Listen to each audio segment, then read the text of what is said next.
Morning. મજામાં બધા? આજે આપણે યુનિટ 4 આઈ એમ લર્નિંગ ઇંગ્લિશ એ વિશે જોઈશું. સૌથી પહેલા એમાં છે activity 1.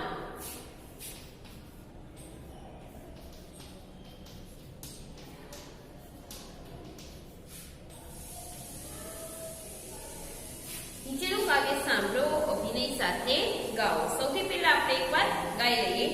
Praying, praying, praying in the morning, praying in the noontime, praying, praying, praying when the sun goes down, singing, singing, singing in the morning, singing in the noontime, singing, singing, singing when the sun goes down, dancing, dancing, dancing in the morning, dancing in the noontime, dancing, dancing, dancing when the sun goes down, swimming, swimming, swimming in the morning, swimming in the noontime, swimming, swimming, swimming when the sun goes down, reading, reading, reading in the morning, reading in the noontime, reading, reading, reading when the sun goes down.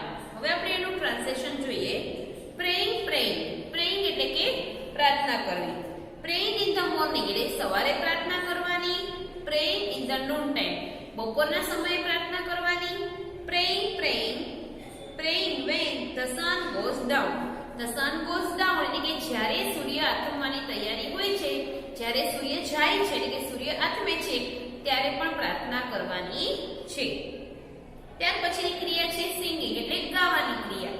એમાં પણ એ જ રીતે કહે છે આપણને કે સવારના સમયે ગાવાનું, બપોરના સમયે ગાવાનું અને રાતના જ્યારે સૂર્ય સાંજે આથમે છે ત્યારે પણ ગાવાનું છે. ડાન્સિંગની ક્રિયા એટલે કે નૃત્ય કરવાની. સવારના સમયે ડાન્સ કરવાનો એટલે કે સવારના સમયે નૃત્ય કરવાનું, બપોરના સમયે જ્યારે સૂર્ય આથમે છે ત્યારે પણ નૃત્ય કરવાનું. સ્વિમિંગ એટલે કે તરવાની ક્રિયા.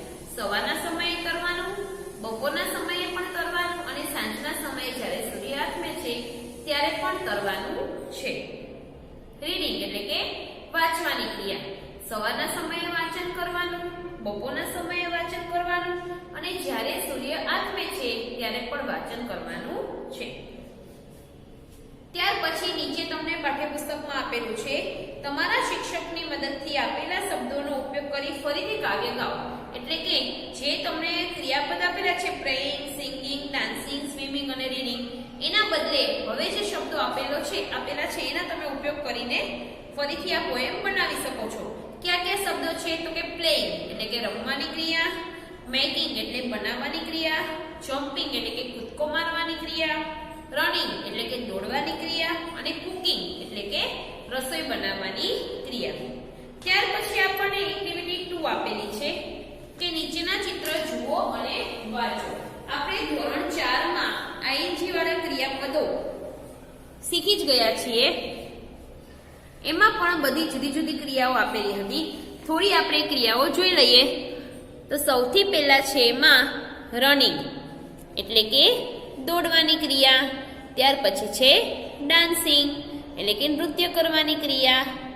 પ્લેઇંગ ક્રિકેટ એટલે કે ક્રિકેટ રમવાની ક્રિયા. રીડિંગ એટલે કે વાંચવાની ક્રિયા. જમ્પિંગ એટલે કે કૂદકો મારવાની ક્રિયા. ઇટિંગ લંચ એટલે કે નાસ્તો કરવાની, બપોરનું જમવાની ક્રિયા. બાથિંગ એટલે કે સ્નાન કરવાની ક્રિયા. વોશિંગ એટલે કે કપડાં ધોવાની ક્રિયા. ત્યાર પછી છે કુકિંગ એટલે કે રસોઈ બનાવવાની ક્રિયા. રાઇટિંગ અ લેટર એટલે કે લેટર લખવાની એટલે કે પત્ર લખવાની ક્રિયા. ત્યાર પછી છે સ્કીપિંગ એટલે કે દોરડા કૂદવાની ક્રિયા. સ્લીપિંગ એટલે કે સૂવાની ક્રિયા. રાઇડિંગ એટલે કે સવારી કરવાની. એમાં તમને 2 આપેલી છે, સાયકલની પણ સવારી કરાય અને ઘોડા ઉપર બેસીને પણ સવારી કરાય. એટલે કે રાઇડિંગ એટલે કે સવારી કરવાની ક્રિયા. પિકિંગ એટલે કે ફૂલ ચૂંટવાની ક્રિયા. પેકિંગ એટલે કોઈ પણ વસ્તુ કે કપડાં આપણે પેક કરીએ એ પેકિંગની ક્રિયા. અને ત્યાર પછી છે નોકિંગ એટલે કે કોઈનો દરવાજો બંધ હોય તો આપણે એ દરવાજામાં એના રૂમમાં જવાનું હોય તો આપણે એને નોક કરીને જવું જોઈએ. આ એક ગુડ મેનર્સ કહેવાય કે કોઈ પણ દરવાજો બંધ હોય અથવા તો દરવાજો ખુલ્લો હોય અને કોઈ તમને વ્યક્તિ રૂમમાં ન દેખાતી હોય તો પણ આપણે દરવાજાને નોક કરીને જવું જોઈએ. હવે ત્યાર પછી છે એક્ટિવિટી 4A. જોઈએ એમાં આપણે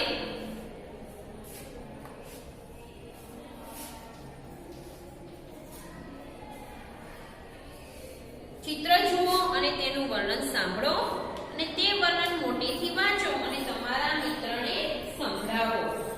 અહીંયા તમને પાઠ્યપુસ્તકોમાં પેજ નંબર 7070 ઉપર એક ચિત્ર આપેલું છે. તમને જોતા જ ખબર પડી જશે કે એ શેનું ચિત્ર છે. તો કે જે ચિત્ર આપેલું છે એ દિવાળીનું ચિત્ર છે. જુઓ, છોકરી છે રંગોળી બનાવે છે, એક છોકરો છે ફટાકડા ફોડે છે, એના મમ્મી છે એ દીવા મૂકે છે. હવે આપણે જોઈએ કે એમાં શું કહે છે આપણને. તો જુઓ, પેલું એમાં સેન્ટેન્સ છે લુક શી ઇઝ પાયલ. જુઓ, આ પાયલ છે. She is making a rangoli. તે રંગોળી બનાવે છે. Her brother is firing crackers. તેનો ભાઈ ફટાકડા ફોડે છે. Her mother is decorating the home. તેની મમ્મી છે એ ઘરને સજાવે છે. It is winter. અને ત્યારે શિયાળો છે. ફરીથી જોઈએ કે આ પાયલ છે તે રંગોળી બનાવે છે, તેનો ભાઈ છે ફટાકડા ફોડે છે, તેની મમ્મી છે ઘર સજાવે છે અને ત્યારે શિયાળાની ઋતુ છે. આપણને ખબર છે કે દિવાળીનો તહેવાર છે એ શિયાળાની ઋતુમાં જ આવે છે. જેવી દિવાળી જાય એટલે આપણે લોકો ગરમ કપડાં છે એ પહેરવા માટે કાઢીએ છીએ, એટલે કે ત્યારે ઠંડી લાગે છે. ત્યાર પછીનું ચિત્ર આપણને આપેલું છે એ જોતા જ તમને ખબર પડી જશે કે કયા તહેવારનું ચિત્ર છે. તો જુઓ, હવે તમને જે ચિત્ર આપેલું છે એ છે હોળી ધૂળેટીનું ચિત્ર. તો એમાં જો બધા એકબીજા પર રંગ છાંટે છે, પિચકારીનો રંગ ભરીને પણ પિચકારી ઉડાડે છે, પછી ડોલથી પણ બધા પાણી ભરીને એનાથી રમે છે. એટલે તમને આ તહેવારનું ચિત્ર કયું છે? તો કે એ ધૂળેટીના તહેવારનું ચિત્ર છે. હવે આપણે એના વિશે માહિતી મેળવીએ. Look, Payal is colouring her friends. જુઓ, પાયલ તેના મિત્રોને રંગ લગાવે છે, એટલે કે રંગથી રંગે છે. પાયલ્સ ફ્રેન્ડ્સ ઓલ્સો કલરિંગ હર. પાયલના મિત્રો પણ તેને રંગ લગાવે છે. they are enjoying Holi. તેઓ હોળીના તહેવારનો આનંદ માણે છે. it is summer. અત્યારે ઉનાળાની ઋતુ હોય છે. હવે આપણે ઉત્તરાયણનો તહેવાર તો સેલિબ્રેશન કરી લીધું. હવે આપણે હોળી ધૂળેટીનો તહેવાર ઉજવવાનો છે. હોળી ધૂળેટીનો તહેવાર આવશે ત્યારે થોડીક આપણને ગરમી લાગવા મળશે. એટલે અહીંયા તમને એ જ કીધું છે કે જુઓ, પાયલ તેના મિત્રોને રંગથી રંગી રહી છે. પાયલના મિત્રો પણ તેમને રંગથી રંગે છે. તો એવું જ હોય, હોળી ધૂળેટીનો તહેવાર હોય એટલે આપણે જેને રંગ લગાવીએ એ આપણને પણ રંગ લગાવે. they are enjoying Holi. તેઓ હોળીના તહેવારનો આનંદ માણી રહ્યા છે અને ત્યારે ઉનાળો છે. હવે ત્યાર પછીનું ચિત્ર છે એ જોઈએ. એ પણ બધાનું ફેવરિટ તહેવાર છે અને એમાં પણ ગુજરાતનો આ તહેવાર તો ખૂબ જ વખણાય છે. તો જુઓ, તમને જોતા જ ખબર પડી જશે કે આ શેનું ચિત્ર છે? નવરાત્રીનું.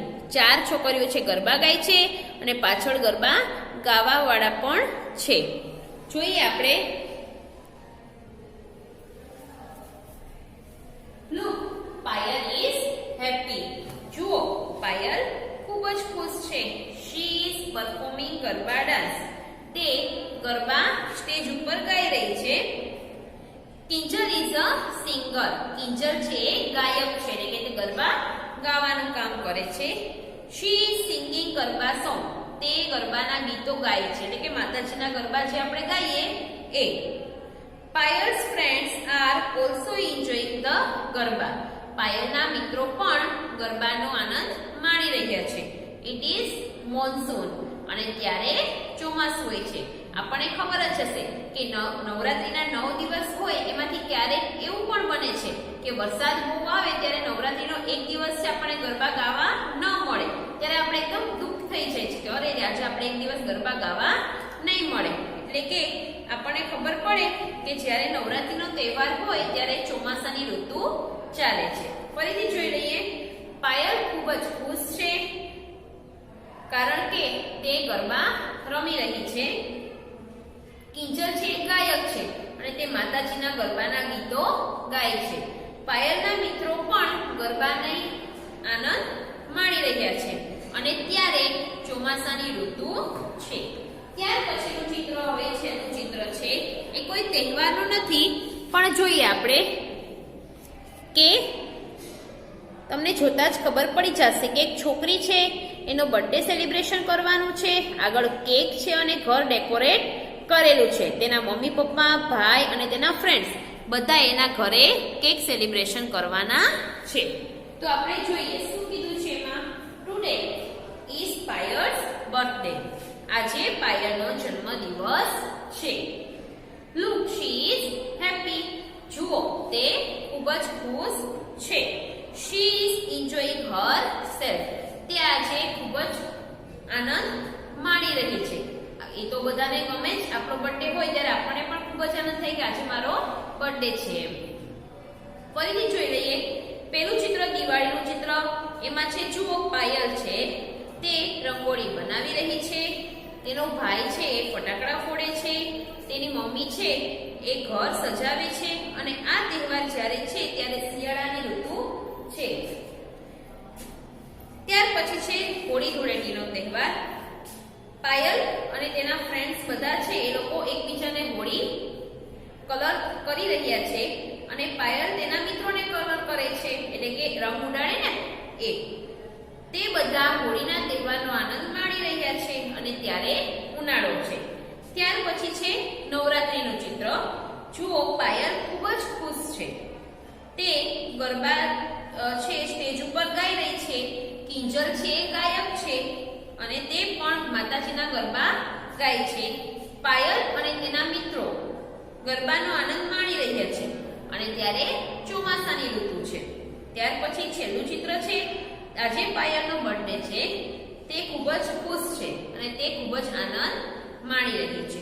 હવે આજે આ આપણે જે બધા તહેવાર અને જોયું છે સેલિબ્રેશનનું, તેના આધારે આપણે ટ્રુ અને ફોલ્સ લખવાના છે. એમાં આપણે જોઈએ activity 4B.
Crackers on Holi.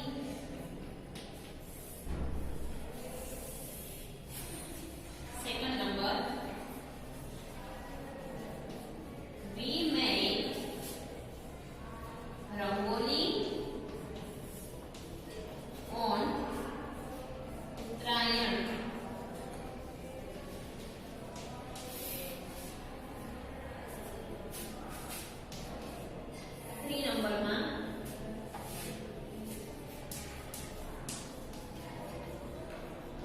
We perform Garba on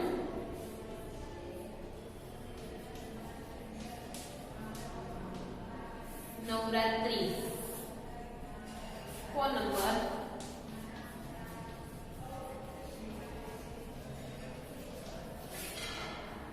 we decorate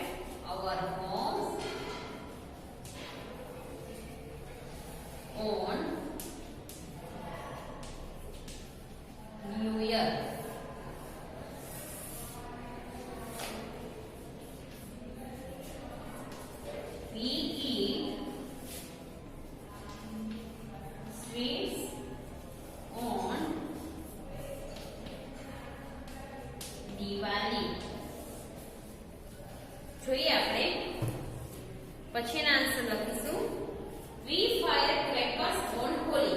આપણે હોળી ઉપર ફટાકડા ફોડીએ છીએ. We make rangoli on Uttarayan. આપણે ઉત્તરાયણના દિવસે રંગોળી બનાવીએ છીએ. We perform garba on Navratri. આપણે નવરાત્રીમાં ગરબા ગાઈએ છીએ. We decorate our homes on new year. આપણે નવા વર્ષમાં આપણું ઘર સજાવીએ છીએ. We eat sweets on Diwali. આપણે દિવાળી ઉપર સ્વીટ એટલે કે મીઠાઈઓ ખાઈએ છીએ.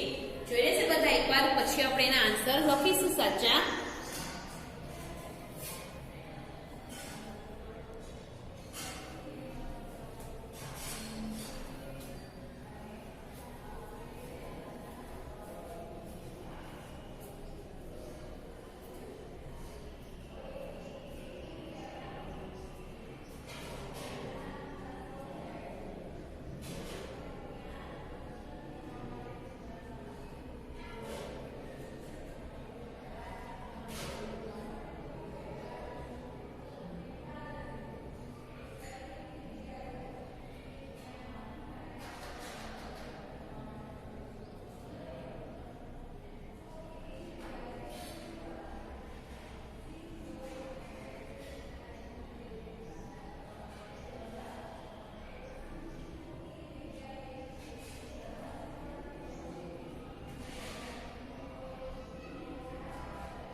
જોઈએ વિદ્યાર્થી મિત્રો, વી ફાયર ક્રેકર્સ ઓન હોલી એટલે કે આપણે હોળી ઉપર ફટાકડા ફોડીએ છીએ. તો આપણે હોળી ઉપર ફટાકડા ફોડીએ ના ફોડીએ, આપણે તો દિવાળી ઉપર ફટાકડા ફોડીએ. અહીંયા આવશે ફોલ્સ.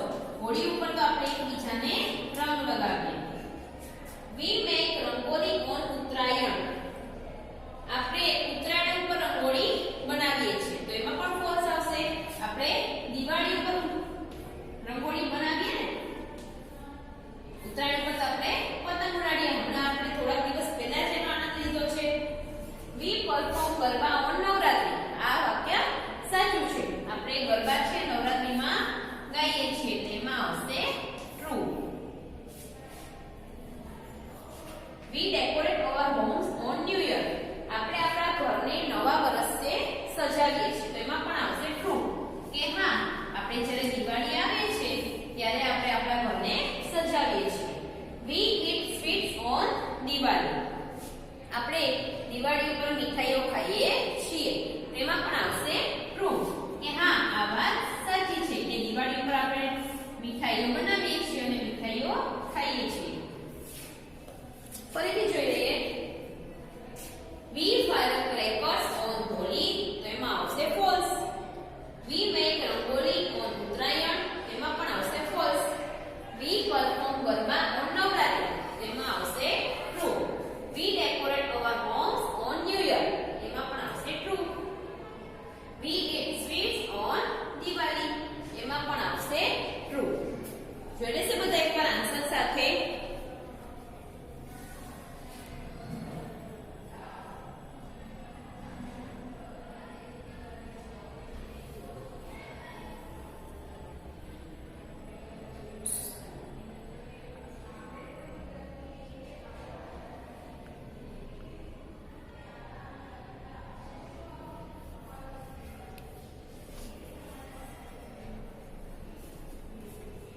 જુઓ વિદ્યાર્થી મિત્રો, આજે આપણે 3 ફેસ્ટિવલ એટલે કે 3 તહેવાર કઈ સિઝનમાં એટલે કે કઈ ઋતુમાં કયો તહેવાર આવે છે એના વિશેની માહિતી મેળવી અને તેના આધારે આપણે ટ્રુ અને ફોલ્સ લખેલા છે. હું તમને લેસનમાં આજે જે ટ્રુ અને ફોલ્સનો મોકલીશ ફોટો, એમાં મેં આન્સર લખેલા નથી, પણ આપણે બોર્ડ ઉપર એ આન્સર લખેલા છે. એટલા માટે તમારે લોકોએ જે ટ્રુ અને ફોલ્સનો ફોટો મોકલો છે એના આન્સર તમારે જાતે લખવાના છે અને એ તમારે અંગ્રેજીની નોટમાં લખવાના છે.